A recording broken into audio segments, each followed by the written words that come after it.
I'm Farhan Dalla, transformational trainer, and welcome to Elevate Your Life, a transformational podcast, an invitation to take the journey towards your deepest self.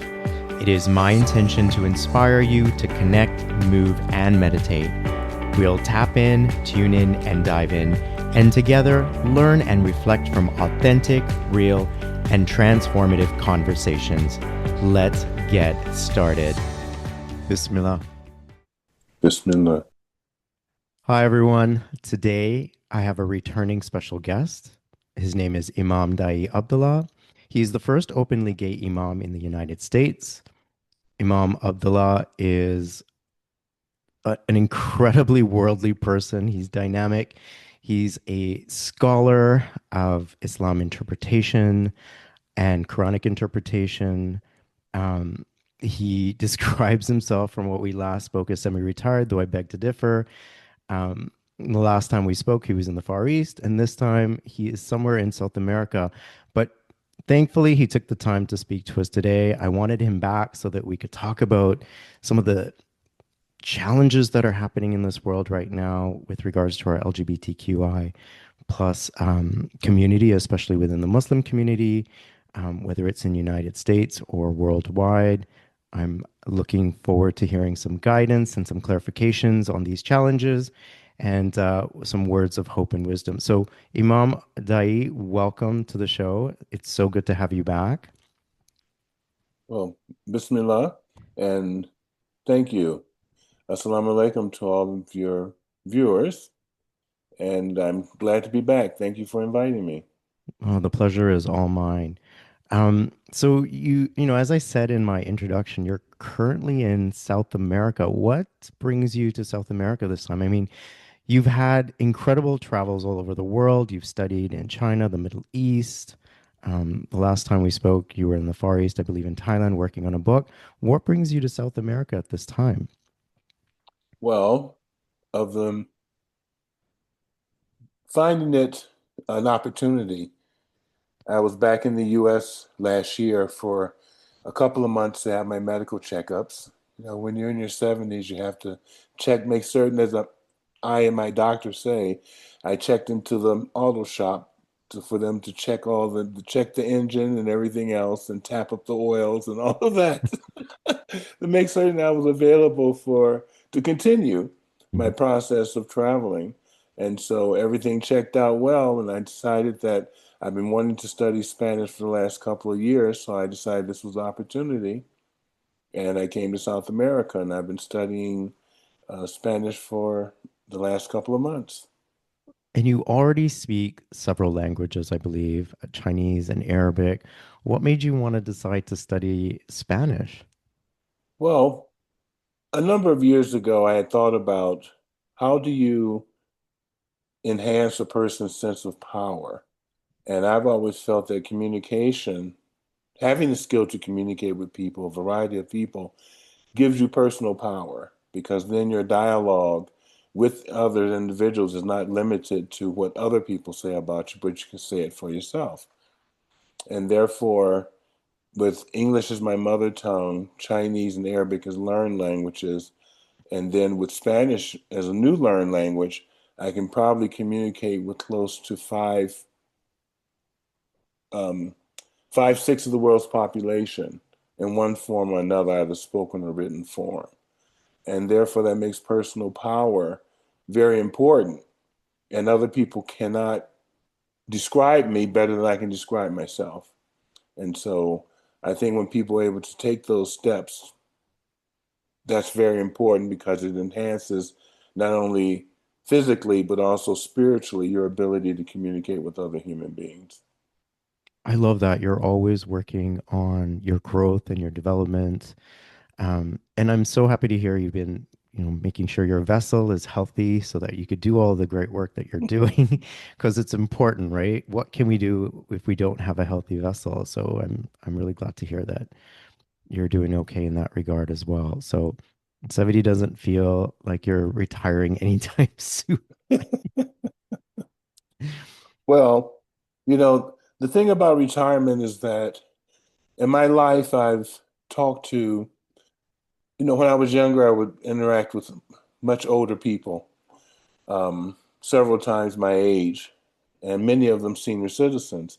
And I would sit at their knee and listen to their stories, listen to their histories, and the things that they were part of. For example, one of my neighbors, John, when I met him, he was in his 90s, but he was part of the Marcus Garvey movement from a century beforehand. I mean, several decades beforehand when this is the 70s, 60s, 70s. And so his stories to tell me about Black movement, the Black political movement of that time, 70 years prior, really helped me understand them from out of slavery, in which his parents were actually slaves, and then their freedom, and then his movement as a young man to become part of that movement. It just showed me that there was progress. No matter how slow it may appear, there's always progress. And through his telling of his life story also helped me progress as new things were happening. Affirmative action was upon us, and those types of things. So I'm just part of that process. I'm connected to my ancestry in that way, and know that I'm part of the process. And I'm a middle person now, talking to those people who are younger who will continue on the process. So I know I'm part of that lineage, if you will allow that usage. You are, and you're definitely contributing to the progress. Your history in itself has taught us so much, as well as your teachings. Um, I want to touch base on talking a little bit about Imam Mushin Hendricks. Yes. He was a South African Imam, an Islamic scholar, much like yourself, an LGBTQI plus activist. He was involved in various LGBTQI plus Muslim advocacy groups and was an advocate for greater acceptance of LGBTQI plus people within Islam. He has been described as the world's first openly gay imam, having come out in 1996. And sadly, Imam Mushin died in what has been described as an assassination this past February in South Africa. And I remember when the story broke, I immediately thought of you and I reached out and sent you a message expressing my condolences. And Imam Mohsen has been quoted as saying, the need to be authentic was greater than the fear to die. And I pray that he always rest in eternal peace. Imam Daayiee, what was your relationship like with Imam Mohsen, and what do you most remember about him? Well, the best way to describe our relationship is that we had a several decade long friendship, and we're very supportive of each other as not only individuals, but in our roles as imams, and that we were able to share many times within the retreats in which he hosted there in Cape Town, our ideas, our ideals, and how one size doesn't fit all concept, which is something that many people as Muslims don't quite understand because of the analogies that are often used in Islam, that one size fits all, there's only one Islam. But as Shahid Ahmed indicated in his book, What is Islam? There are many Islams with an S on it, and therefore our interpretations are important to be heard, the diversity of those interpretations, but yet also coming to a realization that Allahu Akbar really means Allahu Akbar. And therefore, through that process of getting to know Muslim over the years, I came to understand his history, his development as a person who tried to force himself into a role model, um, that he came to understand this was not the way to make it happen, and decided on his authenticity. And through that process, we got to know each other very well. Because in my growing up, I never had to pretend I was something other than who I was. And that was a man who loved other men and had the family support and was able to live my life literally from the time of coming out with the support of my family, which he had a different framework, which he came out of. And so when you look at those two dynamics, right and left, so to speak, then you see there's a spectrum between, and therefore acceptance of people's histories are very important. But as he indicated, living one's authenticity to the best of one's ability does help one with a greater sense, come to and live with a greater sense of clarity in their process and know that Allah loves us all equally. Mm. And has his passing impacted your work in any way as an imam? What will you continue to emphasize in your teachings about Islam and the LGBTQI plus community? Well, after the particular event, I don't want to call it fatal in terms of the sense of that it caused greater disruption within his purpose. Death is inevitable. It's how it comes about, generally speaking. And his community continues to thrive. I made it a point to communicate with those members there since I knew a large number of them and had people here in the United States to support them at a time of need. For example, it was coming on time for Ramadan, and therefore, so we raised funds to help them with their Ramadan celebration, to help fund them, meaning that they didn't have to go out and try to raise money. We actually funded several of their events so that they didn't have to think about doing those things. And that to me is being real community, to help them in places where they are. Give them time to mourn, give them time to understand the new dynamics that are coming about and how will they be able to formulate that framework and also to be supportive, meaning that we stand in the background in unison so that if their particular needs, if we're able to help, we can then provide that. That to me is what community is. Mhm. The emphasis of community and that spirit building.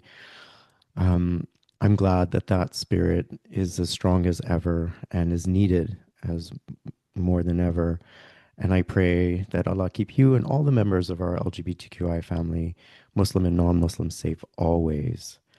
Inshallah. Yeah, Imam Daayiee, we just ended Pride Month, and I was wondering if you could share some of your memories about the Stonewall riots and how that impacted you. Well, um, I have to say that in 1969, I was 15 years old, a very impressionable young man, about ready to graduate from high school. And that movement spoke to me because since I was 4 years old, I knew that I was uniquely different. Growing up in a family of mostly boys, um, having three older brothers, three younger brothers, and then my sister being the youngest one, um, it helped me understand that with the diversity of all the males that were around there, I knew that the gay movement was very important. As much as the civil rights movement was important for me as a Black person, the gay rights movement was important to me as a queer or growing up. As I use the term homosexual, so I interchange homosexual, queer, gay, all of those things. Um, but basically, to be of unique, diverse spiritual framework of same loving people. Um, so during that time, when I got the support of my parents, I knew then that it was important that I as an individual, but to join in with the larger movement, but also to be able to look at how I was different than a number of people who identified as being gay. I never thought of myself as being effeminate, never wanted to be a woman, never felt it was important in order to identify that I had to be feminine. And therefore, accepting that people where they are, I also demanded that they respect me as well, meaning that sometimes we run into individuals who wanted to play the girlfriend game, I call it. Want to call you girl and think that, well, I'm not a girl. So be respectful of other people and their choices. I'm respecting you. I'm not disrespectful of who you are and how you identify. Then don't be disrespectful to me. It's how I identify. And therefore, it was important to take that stand. And those histories grew because I left Detroit. I went to San Francisco. I lived there for 5 years. And it was there where I really got to express myself as a male loving male and had my first relationship as an adult there. And from there, it's just been a process of being who I am and accepting others.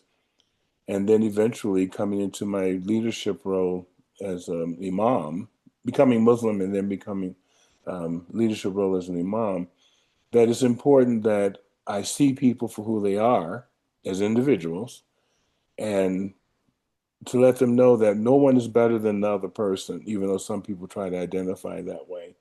And that in the eyes of Allah, we all have our unique characteristics, either from our shackle, our shape and forms, and or our fitra, and how we are interacting both as our psychological and temperaments combined together. Therefore, our uniqueness, just like our fingerprints, all these different combinations make us each unique. Therefore, Allah is the biggest possibility where you can have 8 billion people and none of us are all the same. And that to me is Allahu Akbar. And for those that don't know, would you mind translating what Allahu Akbar means? Well, Allah is the greatest. And when we use the term the greatest, it means that no human being can decide what Allah's overall framework is and how uniquely we are in it and how we interact with each other in it. We don't know the final outcome, and therefore we should stand back and remain in awe, AWE, versus in fear of I'm afraid.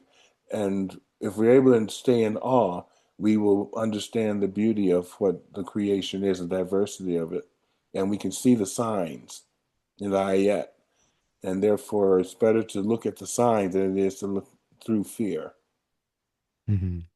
I agree. Imam Daayiee, we are at a time when our LGBTQI plus community are under attack, especially our trans brothers and sisters, and we're in this new era of activism. And my question to you is, what do you think it'll take to protect us and our community? What does activism look like today?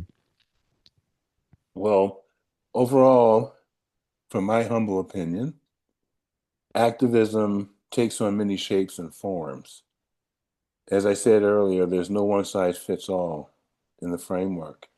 But I think that activists and their understanding and their verve and their desire to be on the front lines and to bring something new to the horizon, they have to recognize that there's nothing new under the sun.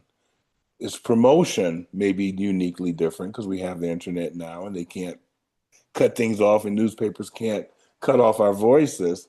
But we have to also recognize that because we're new in some forms, doesn't mean that the foreparents, and I use that in a broad sense, those who came before us, that they also expressed some of these things as well. Therefore, it's important that we come to understand that we're nothing new under the sun, but how do we bring more clarity? And that's the main frame, clarity, not wanting to stand up and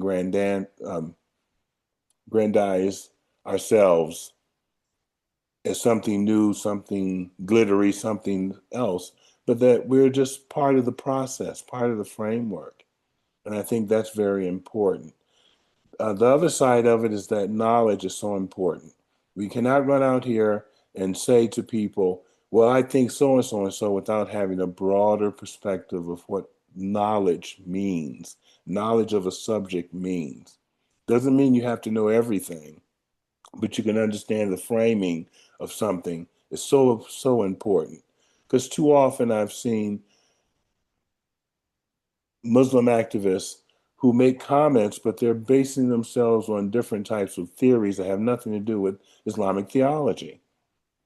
And they rarely bring in Islamic theology in the process. Now, I'm saying from what I've read, what I've seen, it's difficult for them to bring in the Islamic theology because they're thinking more from a queer theological framework. And there's nothing wrong with that. But if you're going to discuss Islam as a theology, then you need to have a better framework from which to look at it, to understand that the Quran does not speak against same-sex relationships, but it does have standards on all human relationships. As I've taught in lectures, that if we don't have certain standards as Muslims, then what do we not have? And that is a respect for ourselves and respect from others. Why do I say that?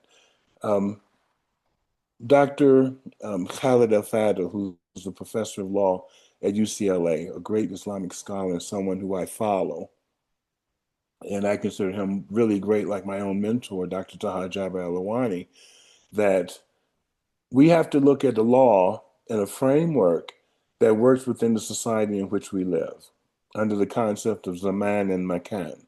Zaman meaning time, makan meaning place. And Abu Fadl talked about the ability for us to cohabitate, which is the foundation. The Quran says that within it, in several places, I'm not pulling out verses at the moment, but that we have the right to cohabitate. There's a mate for everybody. And therefore, under this concept, that means that we have the right to cohabitate. Who will be most comfortable to cohabitate with? And if it's opposite sex, okay. And if it's same sex, okay. But then there's standards that have to be applied to it. I had someone ask the question, well, what do you mean by standards? I said, okay, let's put it down, let's take it all the way down to the ground. I'm going to wrestle you down to the ground right now. I said, if you're cheating on your partner, regardless if you're heterosexual or homosexual, that's a standard that the Quran does not respect. So I don't care if you are gay, I don't care if you're straight, if you're not honoring your contract with your partner, your spouse, your mate, then you're not being a good Muslim, period. And this is where the problem stems, because people think that because of queer theory, they think that, well, I can have multiple relationships and things of this nature. Well, the standard for Muslims is very different. The reason they had multiple relationships, heterosexual people were married for several reasons. It's because of the maslahah, or the benefit for the individual and for society. And during those times, because of multiple marriages, because times of war and people lost, spouses, there were children who were orphaned, who needed to be taken care of, wives who didn't have to go out there and become prostitutes to try to save themselves and care for their children, and various other standards that were important. So it was a way for them to respectfully support a community without it appearing to be something that was things that the Quran did not support.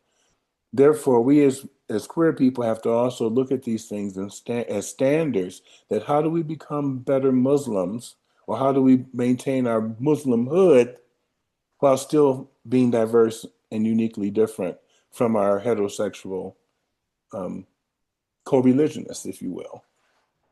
Hmm. I mean, you mentioned the standards as far as what has been defined by the Quran in regards to cheating. But what about couples who want to have open relationships and not necessarily classified under cheating, but what do you say of those standards as defined by the Quran or for Muslims? Well, I try not to get caught up in I would just say this thing. For myself, I would not do that. Hmm. And those are personal reasons upon which I base that. But I think that the concept of marriage has been made in Islam has always been based upon a contract. Hmm. And what people do in their contract and they agree to in their contract is up to them.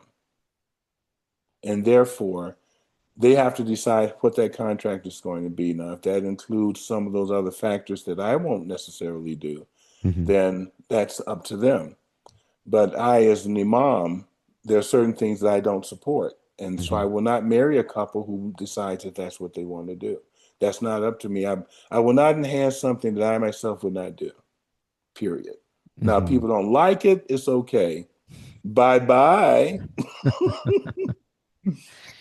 Yeah, I mean, that's a question that comes up often, and I'm challenged upon it, throughout my previous relationships. And I've maintained my personal standard as that I have a strong belief system in monogamy, and the bond of love for me is a sacred one, and I wouldn't want to weaken it in any way.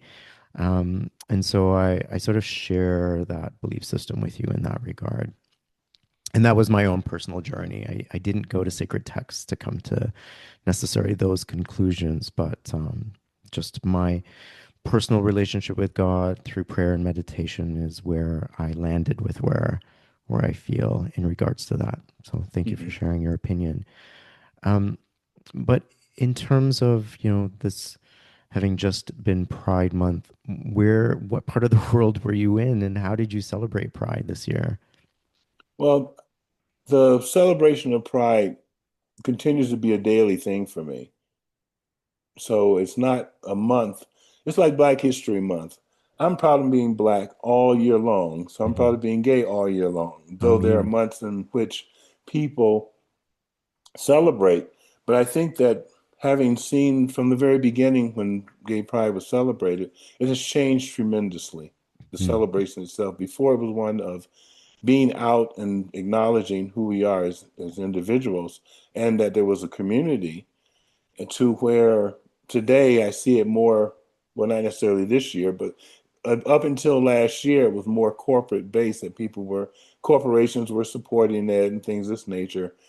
And then what were they supporting? They were supporting a community idea, but they were looking for customers. They were not looking necessarily for supporting individuals. And my own personal view, I just don't think that, shaking your behind, getting naked and shaking your behind is something to be prideful of, about. Because those things that, for me, and I think because as an older person, but also seeing that that doesn't bring any real benefit to the individuals as a community, that those things are what people do. So I accept that people are going to fall outside the lines, if you will. It's like a coloring book. They're going to draw outside the lines.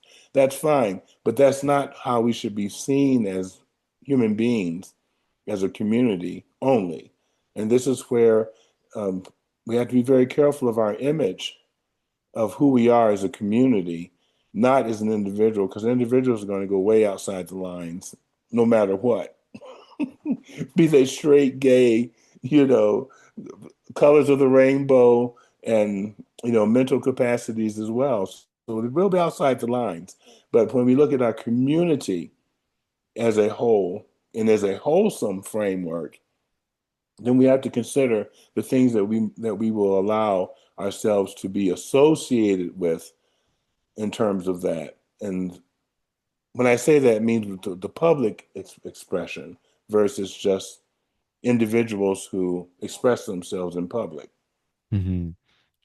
So, what would you say pride means to you today? I mean, you've been there from the beginning through its evolution, but for you personally, what does pride mean to you?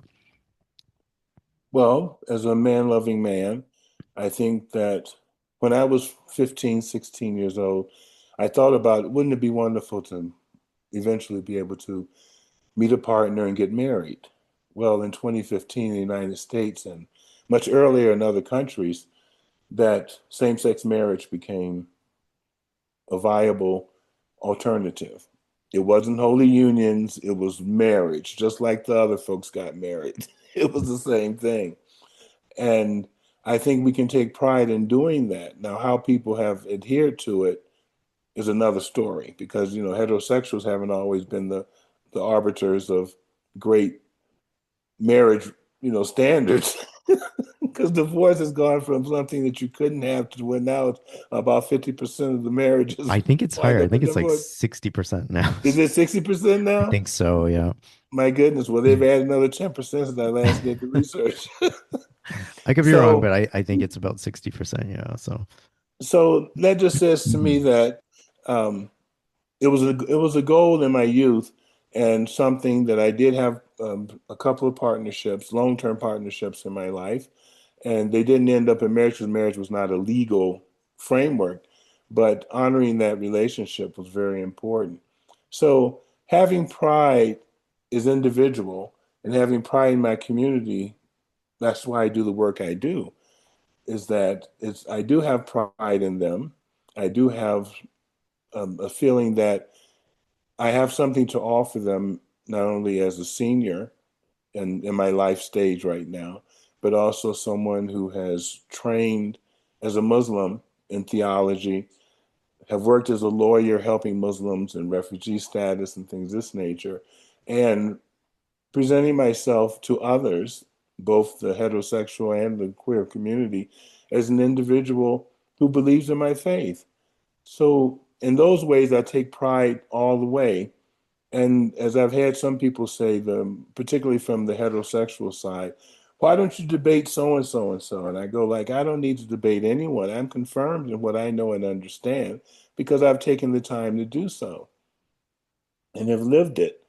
So I don't need to debate who I am because I've stood before Allah for a long time. And I've always getting, whenever I pray, whenever I'm in a sense of meditation, I always get a very strong affirmation. Mm. So there's no need for me to debate someone else as to who I am. It just ain't worth it.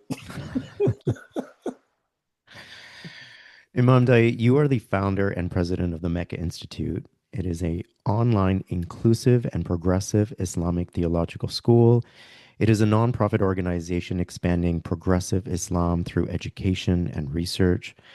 How will your institution and teachings address the current situation and needs of the Muslim LGBTQI plus community today? Well, the biggest thing that it can do is help educate people so that they don't walk into discussions without having some background knowledge, both history and theological framing in which they can utilize. Historically, there were gay emirs and caliphs, so they need to know this. They need to be able to pinpoint and say, well, during such and such time, there was so and so and so. And these are historical factors that you can go look up in historical books. Therefore, you do know what's going on. You're not out there with, well, I didn't know that. I didn't know. No, that does not work. So, as when I was a kid and the teachers would say, that's not the right answer. So we need to open up our framework to have some answers. Not always the right answer, but understanding the framework that we're working with. And then, as I was saying earlier about the zaman and makan, the time and the place, those things from the past only support what has been consistently flowing through time.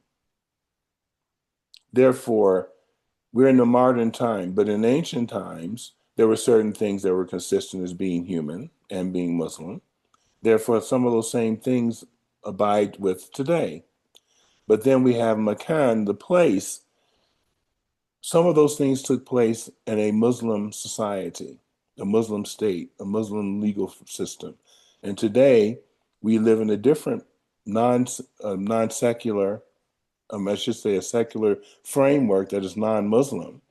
And therefore, how do we become Muslims? How do we stay Muslim in such frameworks? I'll give you an example because this may be something hard for people to pull together. Um, Dr. El Fadl had a lecture, and he talked about marriage. I think the subject was gay marriage, and he had a very wonderful way of putting it together, which I agree with, and something that I had thought about as well. In traditional frameworks, as a Muslim families married other Muslim families because of the tribal nature of Islam, from its culture, and families were integrating with other families. So the concept of having a gay relationship or a gay marriage was outside of that because the goal was to have procreation per se. Whereas in a non-Muslim state, in a secular state, marriage is between individuals. Therefore, this is one of the things I use for standards. Why I do same-sex marriages is because two individuals make a decision that they want to establish a family. And the concept of family in the West is much broader than the concept of family from traditional Islamic points of view. So, same-sex marriage in a Muslim culture, and I put the frame, the air quotes around culture, may not work. Are you in the rural area? Or are you in the urban area? It may work better in the urban area than in the rural one, if you're looking at the concept in Muslim culture. But in a non-Muslim culture, same-sex marriage between two individuals work, or two individual families blending to become a new family type, extended with step parents and stepchildren, all of that. That works much more easily in a secular society. Therefore, the makan, the place, allows the permissibility of the marriage. And therefore, we're able to do so. And that's why it's sometimes important, as I said earlier, people have knowledge about what they're talking about. And since it falls within the framework of usul fiqh, the sciences of thinking, the science of understanding the Quranic imperative in law, then therefore it's important that people understand that. And when they have that, then they can say, well, blah, blah, blah, and blah, blah, blah, and come to a conclusion, a foundation on which they can stand upon that is both in theology and in the law for Muslims. So we don't have to necessarily have to use queer theory to support it, though queer theory can be important in helping us open up our brains to understand how do we look at who we are and how do we place it within a Muslim context, and then find our footing there. And this is why I say younger people and many people who are activists need to know this information. You cannot talk to a doctor without doing some research about your medical situation. Doesn't mean you have to have the answer when you go into the doctor's office, but you can Mhm. tell them, well, it hurts here and it does this and it does that. And if the doctor tells you, well, stop doing that so it doesn't hurt anymore, get you a new doctor. I can certainly appreciate that. Being a physical therapist or physiotherapist myself. um, oh man. Okay. Well, Imam Daayiee, knowing that you are a scholar of Islam interpretation and Quranic interpretation, I turned to some of my previous guests to see if they had any questions for you. So these next few questions are from them. The first question is from, Uh-oh. well, they've all listened to your episode. They all know who you are. And these are members of the Muslim queer community who are just, incredible role models to me. And the first is Mike Mosallam. He's a Tony Award winning producer, as well as a writer for film and television. He wrote and directed the movie Breaking Fast. And we talked about his movie and more on my podcast in my second season. His question for you is what advice do you give to the youth who want to hold tight to their Iman or faith, but live in a world that tells them they can't because of their sexual orientation? Okay. I think that the answer to that is easily understood. It's not to listen to what people tell you. This is why it's important that people take the time to do some research on their own, to look at other people like myself and other scholars who have looked at these subject matters. And we tell the story when we talk about it. We talk about Quranic verses, we talk about the historical frameworks of those things. And that's the support that they need. They don't need other people to let them know that they can be okay, that they are okay. When we adhere to a standard that other people put forward as to be what is quote unquote right, then we have a problem of aligning ourselves with what is right for us. Now, there's another scholar, Dr. Sherman Jackson, who is an Islamic scholar, someone that I actually studied with when I was in the University of Cairo back in the 80s when I was a younger person. And he did a review on El Ghazali's book, Fazl, of Vasal. And it was so important that Ghazali talked about if there's a difference in opinion, it's wrong for Muslims to claim that something is heretical or it's outside of Islam because they disagree with it. It wasn't their similar to their own standards of how they understood the theology, the theological framework of it. So they themselves can take these younger people can then take that as the standard that though we may differ on these particular opinions, it doesn't mean that I am heretical, that I'm outside of the faith because I have a different opinion. This is why I say to them, have some knowledge, understand of what's going on. So if they tell you where you're wrong, you can say, well, that's your opinion. Hmm. Toodles, because you don't have to put yourself in front of people and demand that they believe as you believe. I know this is an aside here, but I want to say this. Personal pronouns are fine with people who want to understand and utilize personal pronouns. But you can't go around demanding that other people use personal pronouns because you think that's the right thing to do. If they disagree, then just accept the fact. You don't have to have a full conversation with them if you think it's that abusive, it's that demeaning to you. Then find someone else to talk to. But don't lambast someone else because they decide that that's something that's difficult for them to work with. The world is very different and not everybody's going to like you. So stop trying to make everybody like you. Like yourself first. And what other people's opinions are is up to them. Doesn't mean it has to influence you, but also be open enough to understand that someone's opinion may be helpful to you in the long run. So you can listen, doesn't mean you have to accept.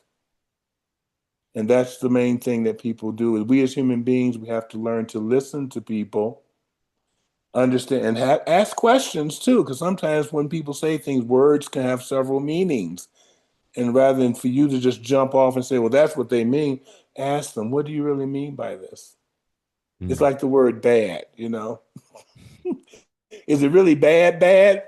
Evil type? Or is it something that's outstanding and groovy? And using the old term, it's Right. something to be proud of. So that's what I'm saying is that we need to be better educated in our backgrounds, better understanding what's going on. And we can take what people say with a grain of salt, or it may have some value to us to help us in becoming better people, better Muslims too. I guess it can get challenging when we're talking about family members. And this brings me to a second question.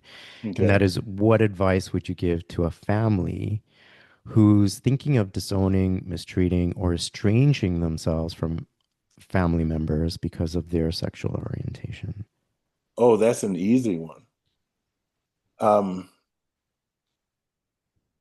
Let me make sure I get the man's name right. Um, Sometimes these names flow through back and forth. Um, oh wow, I can't think of his name, but Khalid of it'll come to me in a moment. Oh wow. Anyway, he wrote the poem on children, and I can't think of his name right now. Um, Is that Rumi? no, it's not Rumi. This is a fellow from who's Lebanese. I got all his background Lebanese who came to the United States in the turn around the turn of the century in the early 1900s. Hafiz? No, it's um, Khalid- That's the extent of my poetry history knowledge. So okay. I I'll can't think. rely on you to It'll find come it. to me. No Okay, problem. I'll tell you. Um, but anyway, he has a poem called On Children, and he speaks that parents are the ones who have children. The analogy of the bow and the arrow, and that children are parents are the bow and children are the arrows, and we set them we set sights for them, but it doesn't mean that they have to be exactly what parents want them to be because they're sending them out into the future. And um, I think that the song by Sweet Honey in the Rock, an a cappella, black female a cappella group, has a song called On Children. And there's a line in there that says that they may be born to you, but they don't belong to you. And their hearts and minds are their own. And they are seeking a future that even we cannot even understand. Mm. And we can't even be there. So you have to take the recognition that how you raise your child, you have to depend on who, that those lessons, they've adopted them, they're utilizing them in their future goals. And that means that you did a good job. My parents taught me all the things I need to know. Some of them I agree with 100%, a few of them not so much 100. Mhm. But it kept me in a framework to where never went to jail. I never got involved in drugs, things of this nature. I've never been an abuser, all these different things. So those are standards. And I think that's why my parents were supportive of me because I upheld those standards in which they had taught me. And so it's important that people look at those things. Jabril, um, Jabran, I'm thinking of the poet's name. Khalil Gibran? Yes, that's who it is. Okay. All right. Sorry, but No, no, I apologize too. I senior kind of moment, y'all. I Senior had a bit of moment. a blank moment as well. When you said Lebanese, I was like, oh my God, who is that?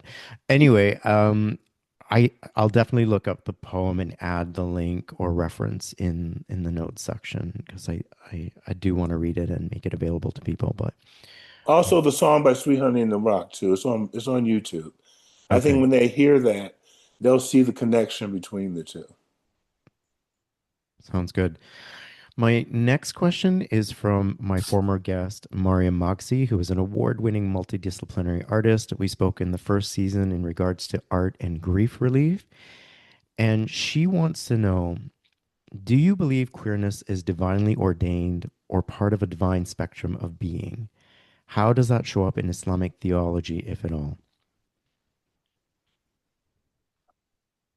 Well, that's an interesting question. I don't think I've thought about it in those terms, but I think that the human spirit, the soul, and the understanding of who we are, the light in which we go, the nur, which we work with, helps enlighten our souls in such a way that we are part of that spiritual spectrum. And it depends on how far away from that, the purity of the light. As in the Quran, it says that the light reflects upon itself and reflects and reflects and reflects. And therefore, if we are adhering to a particular standard of being Muslim, then it's the reflection of the reflection in the mirror that continues to go outwards towards it. So that means there is a spectrum, in my mind, there's a spectrum that we can fall within those 10,000 points of light. And I think if Allah creates it, then Allah is aware of it. And I know that people say, well, then what about those people who just, I said, well, the Quran always says, because people say, well, in those 10,000 things of life, some of it is good, some of it is bad. There's haram, and there's this, and there's this, and there's that. And I said, well, it seems to me that Allah, as the Quran says hundreds of times throughout its framework, that Allah is most merciful and oft forgiving. So as long as we keep that in mind and our intentions are pure, meaning that our intent was to do something, it doesn't mean that the end result is going to be what you think the outcome is going to be. I'll tell you just a short story and how that came out. When I was a Boy Scout, I must have been around maybe 12 years old. I was walking down the street and I saw this older lady. She must have been at that time probably in her 60s or 70s, and she was pulling one of those wire um, shopping carts. Those little things that have the two wheels, Hmm. and it was a bit raggedy and it wasn't really working well. So I stopped to ask the lady. I said, "Do you need some help getting this, thing across the street?" And she looked up at me and she says, "Get the fuck away from me." I was shocked. Okay. And really, and I said, well, let me leave this lady alone more about my business. When I got home, I said to my mom, my parents were scout leaders. I said, Mom, I did so and so and so. And she says, baby, understand something. You did the right thing, but you're not responsible how people react to your goodness. Hmm. He said she probably has a mental illness. Someone may have attacked her in the past. Something may have caused her to react that way. So your intentions were good, so don't feel bad about that. But do know that in the future, how people respond to your kindness, to your good intentions, you don't know what that's going to be like. So understand that it's doing the good and how it's received two different things. And that's how I look at it in terms of the overall picture. We have good intentions, but the end result may be something that's different. And how I look at it through my years, I'm 71 years old now. I think sometimes our interaction with people is to help bring that balance into place. You know how they say that um, the myth or the framework is that there are two angels, one on each shoulder, Hmm. and that they record your good deeds and your bad deeds like that. Well, if you're going to follow that mythology, this is one of the things. It may have been a good deed for you and a bad deed for the other person. So without that interaction, there was no sense of judgment there. So, in the simplest way of how fairy tales work, you know, that may be a simple way of explaining it. But without that interaction, how would we have been involved in revealing what our hearts were, our minds were at that time? Hmm. I've been trying to practice that myself, and I call it loving without attachment. And so not being attached to the outcome and to not take things personally because, like your parents said, you don't know what a person's been going through, or the response is typically from a place of projection of their experiences, and that has nothing to do with you, Absolutely. right? Absolutely. Thank you for putting it so succinctly. Sometimes I can get rather wordy, you know, that lawyer training, you know. Okay. So I like this next question and I'm curious about it. It's from Mariam as well. And she wants to know, were there moments when you felt you had to choose between your faith and your identity? Hmm. Well, I have to say that when I was younger, when I was 8 years old, I grew up in the Southern Baptist Church, and I was a precocious kid. I was the kind of kid who, when I went to Sunday school for Bible lessons, I would come in with the lesson, but I also had my Bible concordance and Bible. Well, to ask the teacher, well, this says so, and this book says such and such. So why this? You're 8 years old and you're challenging your teacher. I Oh, love even younger. it. And the teachers would say, well, I don't know. You'll have to ask Reverend so and so about that. And so my parents, I remember my mother telling me one time, she says, look, um, sometimes you have to remember that although you have the right to ask questions, sometimes people aren't prepared to respond to you in a way, and it may be embarrassing to them. So remember that. So I learned, and whenever I was in her company, if I wanted to ask, I would have to look at her and ask can I ask that question? And she would nod her head or something like that. And I knew I had to, I had that support. But at other times, she would go, she would raise her finger and go like, no, no, no, Hmm. that's the wrong person to ask this question to. Were all your siblings that way or just you? Well, I think that we all had a framework because we had different things we like to do. Hmm. And our parents, one of the things about my parents is that they were community leaders as well. So all of my brothers and all of their friends and my mother with, the women in the community, things of this nature, even as my sister growing up, um, they were respected because they took interest in the children at a level that sometimes they were the parent who would listen. They were the parent who would offer them the suggestion. And the reason I say that is because at my parents' funerals, which has been going on 25 years now, um, that the number of people who showed up, folks that when I was a kid I hadn't seen for 20 years, 30 years, and they showed up at their funerals. And therefore it showed that they had an impact, an import and impact in those people's lives. So I think we all had some framework. My siblings and I all had some framework. And I think for people, they grow up in a community. Well, they know, oh, you one of those kids. My last name is Thompson. They said, well, you one of them Thompson boys. So they knew that we were responsible kids. And they knew that they said something to us, they knew we would listen, that kind of thing. And I think that's important as well. So that helps shape who we are as individuals and who we are in our community. So getting back to the question, being part of that community, being part of who I am, and as a religious person, I grew in my religious understanding to where um, being a Baptist was not big enough for me. And so I talked to my parents and said, hey, I'm interested in understanding. I know there's a God, so I need to understand which one fits better for me. So my parents were open to that. They used to say that, there are times in life when you'll be challenged and you have to have something to hold on to.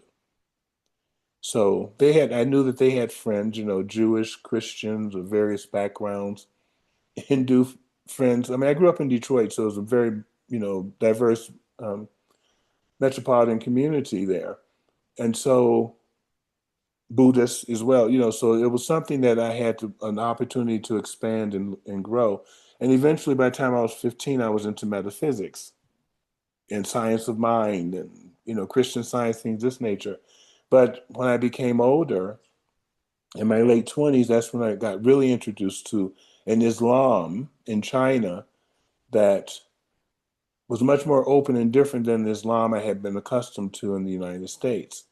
And that Islam is what brought me forward, that changed my mind about being Muslim, changed my mind to understand that the Muslimhood, the framework of being identified as Muslim was the one for me. I love that. Um, Sorry, my nose is running a little bit. that's okay. The next questions are Maybe from I'm getting a little emotional. Who are knows? you, well, we're touching on some pretty important and obviously personal content for you, and also relying on your knowledge, but a lot of that comes from your personal experiences. And I love how you correlate to your life lessons from childhood, the support that you've had from your parents, your upbringing. So thank you for sharing all of that. Welcome. The next questions are from Rizwan Jagani. He's an accomplished violist. I should say Dr. Rizwan Jagani. He's now a Hmm. PhD. He was on the episode prior to this, and we had a great conversation about being authentically queer. And his questions for you are: do you think in time queer perspectives of Islam will be canonized as a reference material? Oh, of course. Of course. It has to.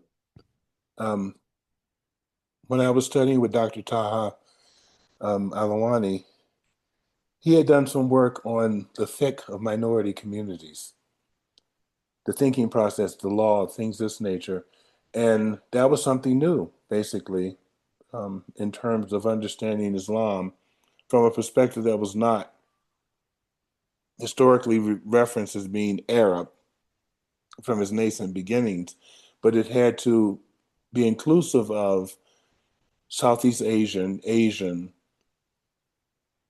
African, and now more modern standards of European and North American, South American frameworks in which people are Muslims. And so their understanding of things have to be part of that. So the canon is growing, and therefore it has to have space for the queer community's canon as well. You just can't have a canon without blowing the thing open? Pun intended. All right. Otherwise, what's the point of having a canon? That's right. Great. His next question is: what is intersectionality in Islam's queerness and global consciousness to you? Okay, can you run that question by me again? Because Uh, I yeah. have some issues sometimes with intersectionality. It's a term that although I understand intellectually, it doesn't necessarily fit in something I can stand in because I'm not quite certain what it really means. To me, that it's part of that queer theory thing, and so I'm not always open or understanding fully what that means. So do you mind helping me better Mhm. understand what the question means? So I asked Rizwan about this, but I think he was trying to be general. I'll repeat the question. It says, "What is intersectionality in Islam's queerness and global consciousness to you?" I guess how do we fit into the broad spectrum of the global consciousness in our individual selves as well as in our oneness? Because we are all one. I think that's what he's trying to say as far as global consciousness. Mhm. Well, um, if we're going to take it from the framework of that, there are a diversity of spiritual types who identify along the spectrum of same-sex oriented framing, then I think that we'll have to be understanding of other people and their diversity as well. Because if they're, for example, falling under the concept of Wiccan and various other non-traditional, God-centered religious frameworks, then we have to be more open to understanding that there's a bigger picture in how people identify as to what is God rather than who is God. I think then we can be more accepting that people come up with ways in which they understand the world and nature and how it exists and how they coexist in it. Mhm. So that intersectionality is that we have to respect people where they are, just like they want to be respected where they are. So there shouldn't be too difficult. It's just that I hope people don't want to look for a position where they're judgmental of others because they're different, because that's the same thing that's happening to them is along the Muslim spectrum that they're saying, well, they're different. I don't like it. So I think it's just accepting those things. Doesn't mean that you have to agree with other people, but you can accept that they do have a framework. And how is that framework helping them treat you as another fellow human being? And do you feel comfortable with them? Are they treating you like a human being should be treated, respecting you the same way they would respect themselves? That's about the best I can give you under that one. No, yeah, thank you so much for that.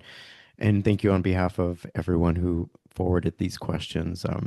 They certainly got me thinking, and I was very curious about how you were going to answer them. So thank you for sharing your wisdom and your time. Um, and as we wrap things up, I, Before you say that, I do want to say that um, I honor and I go by the things I say as being part of my personal understanding of the world. I do not make people I don't want people to think that I'm telling them what to do. That's not my goal. My goal is to offer them alternative opinions. Mhm. And in that way, they can better understand that there are diverse ways of doing things. And what I have to say may not be the one that fits best with them. And I think that's where that's the top of my ladder, if you will. And I Sure. don't know, I don't know if my pay grade is, you know, really takes on that responsibility. Right. But I mean, what I appreciate, and I'm sure my listeners will look up to you in terms of what you say, because you are a scholar. You've studied the scriptures, and you come from when you speak, it comes from a place of education and knowledge. So that's definitely valued and appreciated. And you do support us in terms of helping with clarifications on a lot of these things. And I feel I've learned a lot, as I always do when I speak with you. But I'm obviously going to spend a lot of time re-listening to this and digesting all this information. And I love that it'll be a resource for me today and for my listeners today, but also in the future as well, because what you say will apply for years and generations to come. So I appreciate it and thank you for that. Inshallah. Yes. And I know the last time we spoke, you were working on on another book. So how is that coming along, or do you have any other projects that you're working on at this time? Well, it's sometimes difficult to um, talk about these things because some things take support from our community, and quite often our community is lacking in supporting difference, supporting um, future movements. And that's part of where Mecca Institute is located. That as much as we've been in existence 10 years now, and the support from our community in no other terms has been lacking. Now we've received funding from large organizations, philanthropic organizations that have helped us. But in the last several years, we've individuals who are willing to send a donation in to make part of their zakat. That just doesn't happen. I have one gentleman who, um, and this has been going on for a few years because when I met him several years ago at a conference, he's been sending in, on average, maybe about $600 a year to help us with our things. Now, if we had 100 people like that or 1,000 people like that, Mecca Institute could be doing some things that we really would, our dream would really come forward. But the we don't have that. So we chug along.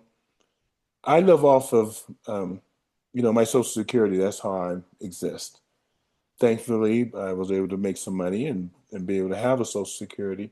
But all the additional funding that I may get, the awards I receive, things like that, I take that money and plow it into Mecca Institute. And I just want people to understand that if you want something to be there, you got to support it. If you don't, it won't be there. And this comes from the AIDS situation. When AIDS hit the community back in the mid 80s, early to mid 80s, I was one of the people who were out there in the community encouraging people to give donations. I would go into the bars and I'd say, okay, how many drinks you're going to buy tonight? Well, then take one of those drinks and give it as a donation. Because if you should become sick, at that time, people didn't know how people were getting sick and things. So if you should become sick, this $5 donation that you put in here will make certain there's a nurse and maybe a doctor to probably help you in the future. So I had to make it personal for them in order for them to let go of that money for one drink. But it was through that process of getting people to understand that your little bit will not help you, but it may help someone else who can't afford to do so. And if you don't put it there, then people will die needlessly because there's no services available for them. So I say the same thing in terms of Mecca Institute and our understanding for our community. You have to give a little. No one is asking you to take, work hard and send every penny beyond what you do for a living to us. But I'm asking you that to consider a donation to us so that when people need something, when people have a desire, it'll be there for them. And we can't be so selfish that we don't give a little towards the bigger picture. And if more people did that, organizations that are out there for their assistance and help, and I'm certain that some people do donate to things that they believe in, but also consider all those parts of who you are, you know? Like when I get my Social Security check, I send a few dollars to an organization that takes care of children. Okay. I do. So it's not like I can give them bunches of money, but that $5, that $10 that I send accumulates with other people's money and it makes the services available. So I'm saying the same thing to them that if you want to have a better program, help train people to be better understand Islam from a progressive perspective and things of nature, then you need to support it. And that'll make a difference because as we go into the future, some of the questions that we will have in the future can't be answered with the things that have come from the past. And the only way we're going to meet that challenge is for us to have new ideas developing today that will help us move into the future. Excellent. And I will have the link for the Mecca Institute in the description of this Okay. section. So if anyone wishes to support, they'll be able to find ways to do so. Thank you for sharing that. Imam Daayiee, do you have any final words, thoughts, or prayers you can offer our LGBTQI plus family at this time to help us navigate any difficult times that we may be having or to uplift us in any way? Well, I think that if you're living in the United States or in the West at this time, it may seem as if though, and I think probably generally across the world, that things are in a situation where we don't know which way to turn. It seems like things are in turmoil and things of this nature. Well, the myth that comes out, or the saying that comes out, is that hold on to the rope of Allah.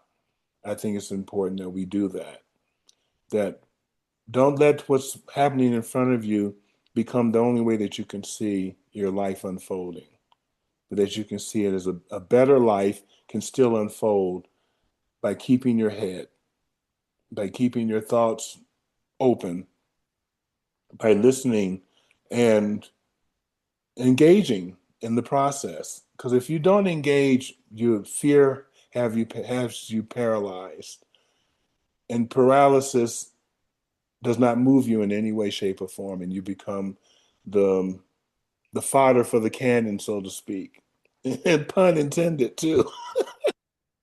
But if we're able to think more thoroughly about how we can participate, action always moves us in a way to make us happier. Because we'll say, well, although I didn't conquer this, at least my action helped me survive it better.